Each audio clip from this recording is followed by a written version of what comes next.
Carnivore diet. Ever wonder what it's like to eat like a wolf with a Costco membership? Carnivore diet says, meat good, everything else, betrayal. It's all steak, eggs, butter, and regret. No fruits, no veggies, no carbs, just the food pyramid flipped into a protein tower. Great for cutting sugar, terrible for your fiber intake. Your toilet might file a formal complaint. You'll feel full and a little primal. You'll also spend half your paycheck at the butcher counter. Your spice cabinet becomes salt, pepper, and that's it. Bonus, you'll get jacked or get scurvy. It's a roll of the dice. Also, cooking, easy. Just sear everything and grunt. Your body might thank you. Your colon might sue you. Forget salads. Your multivitamin does the leafy stuff now. Carnivore isn't just a diet. It's a lifestyle with meat sweats. Keto diet. The diet that told carbs to take a hike and invited fat to the party. It's like teaching your body to burn fat for fuel instead of donuts. You'll enter ketosis, a fancy term for burning fat because you've run out of bread. The first week, you'll feel like your brain is buffering. Keto flu is real. Headaches, crankiness, mysterious cravings for crackers. But once you adapt, you'll feel sharp,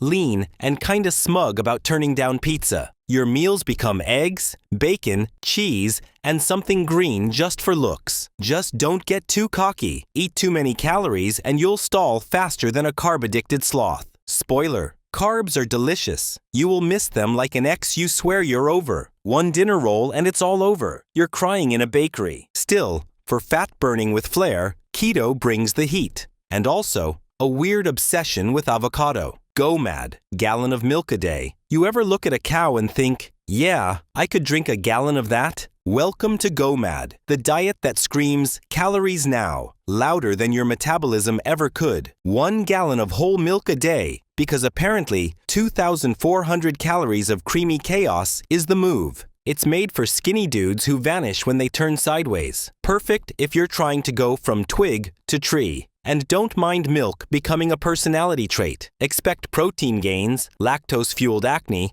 and bathroom visits that double as cardio. You'll bulk fast. You'll fart faster. Your fridge becomes a dairy shrine, and your life smells suspiciously sour. Side effects include explosive regret and wondering why cows are suddenly judging you. But hey, you might bench your body weight by next month. Just maybe warn your roommates and your toilet, because nothing says committed like moo-powered muscle. OMAD, 1 meal a day. Imagine fasting all day like a medieval monk, then throwing a feast for one. That's OMAD, 1 meal a day, aka one glorious food frenzy followed by silence. The rest of the time, black coffee, water, and your growling stomach staging a protest. Great for weight loss. Terrible if you like snacks, smiles, or functioning like a human. Your metabolism is confused. Your coworkers are scared. And your one meal? A rotisserie chicken, 3 eggs, and a motivational quote. You'll feel focused, then shaky, then focused again. Social life? Gone. Mood swings? Frequent. But your willpower? Olympic level. You'll either become a discipline god or rage quit and hug a muffin. Use with caution. Hangry episodes may occur. Bonus: you get really good at chewing in silence. OMAD isn't for the weak. It's for warriors with a calendar and a countdown to dinner. Intermittent fasting. The cooler, more flexible cousin of OMAD. Intermittent fasting says, skip breakfast, feel powerful, ignore your friend's bagel. You fast for 16 hours, eat for 8, or get spicy with 20 to 4 if you enjoy pain. It's like training your hunger to be polite. Kinda. You'll claim, I'm not hungry, while staring at Pop-Tarts like forbidden treasure. But surprise! You'll eat less without counting a single calorie. It works, especially if you don't work next to a donut shop. Your meals become events. Your hunger becomes personality. Train too hard during your fast, and your energy might ghost you. Also, get used to saying, I'll eat later 12 times a day. Still, IF is sustainable if you enjoy delayed gratification and mild suffering. Bonus: no food guilt, no spreadsheet. Just structure, water, and enough patience to wait for the feast. IFYM, if it fits your macros. This is the diet where science meets snack cravings. You want a donut? Cool. If it fits your macros,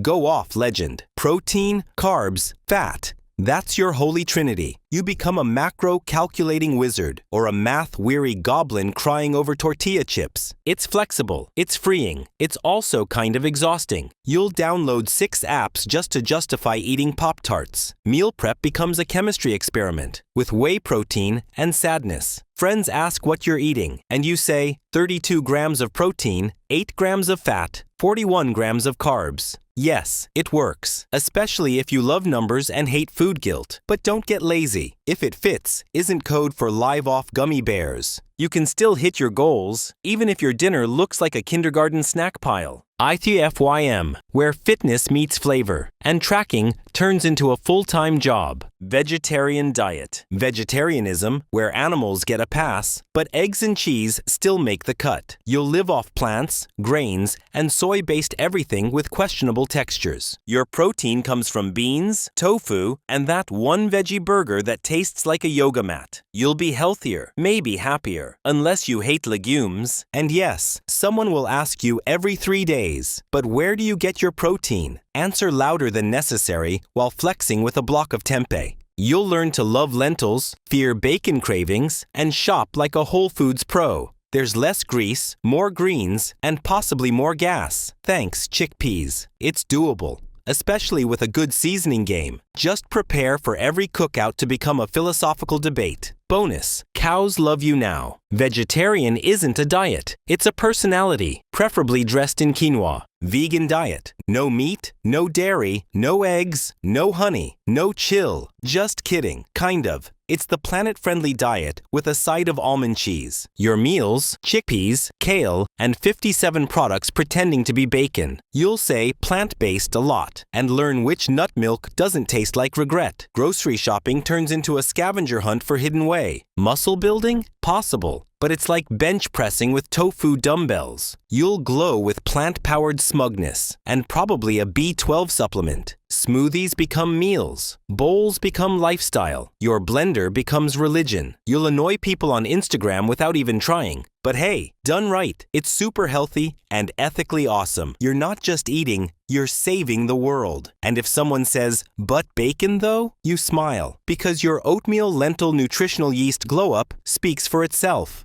Mediterranean diet. Welcome to the diet that feels like a beach vacation with a food budget. Olive oil, grilled fish, fresh veggies, red wine. It's like health disguised as a party. You're not dieting. You're living your best Greek villa fantasy. No calorie counting, no shame. Just sun-drenched ingredients and smug bites of feta. Bread? Allowed. Wine? Encouraged. Dessert? Shared with friends, like a civilized human. You'll feel light, energized, and maybe start saying "Mamma Mia" unironically. This isn't a meal plan, it's a lifestyle with a tan. Perfect for people who like balance and can say no to fried Oreos most of the time. The only downside? You'll develop strong olive oil opinions and maybe demand fresh herbs like your name is Giada. Still, you'll probably live longer and eat better than anyone you know. Mediterranean, where food feels good and your plate looks like a postcard. The Atkins diet. The diet that ghosted carbs before it was cool. Atkins is keto's wild older cousin who still won't eat grapes. It starts off easy. Just ditch bread and potatoes, right? Then suddenly, you're deep in steak and eggs territory, accusing bananas of betrayal. You'll wrap burgers in lettuce and call it innovation. Your breath might smell like bacon fumes and determination. You'll get results fast, but also lose your social life to awkward dinner orders. Is this chicken breaded? Becomes your daily anxiety. And one bread roll? That's a slippery slope to a full-blown pasta relapse. But if you like meat, cheese, and explaining your diet constantly, this one's for you. Side effects may include steak-induced confidence and a vague fear of fruit. Just remember, the carb reintroduction phase is real, and it starts with eyeing a muffin like it owes you money. The warrior diet. Eat like a Spartan. Starve like a squirrel. The warrior diet is basically intermittent fasting in full gladiator mode.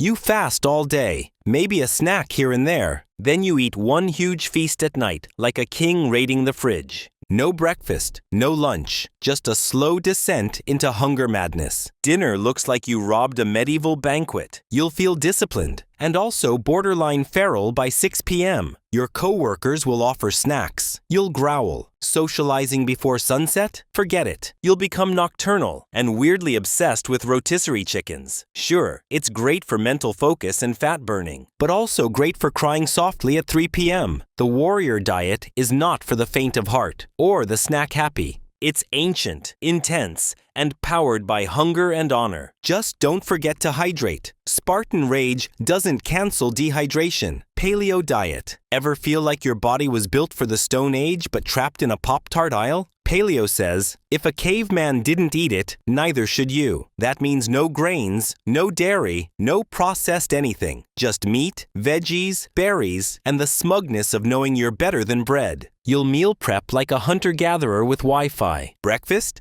Eggs and sweet potatoes. Snack? Nuts you cracked open like you're foraging in Whole Foods. You'll develop a weird relationship with almond flour and coconut oil. Pizza? Gone. Cheese? Banned. Happiness? Optional. But you'll feel clean, lean, and like you could fight a saber-toothed tiger, or at least CrossFit it into submission. Bonus, can't eat that becomes your new catchphrase. Paleo is part diet, part personality, like a Neanderthal with an Instagram. Just remember, cavemen didn't count macros or skip cake. Detox cleanses. There's nothing quite like sipping kale juice and calling it a lifestyle. Detox cleanses promise to flush toxins, but mostly just flush your soul. You'll drink 6 bottles of green sludge and wonder if chewing is overrated. Day 1, optimism. Day 2, rage. Day 3, you'd fight a raccoon for a cracker. You'll say things like, I feel lighter, but what you really mean is, I miss pizza. Friends will ask if you feel amazing. You'll nod while quietly hallucinating cucumbers. Spoiler, your liver is already doing the detox.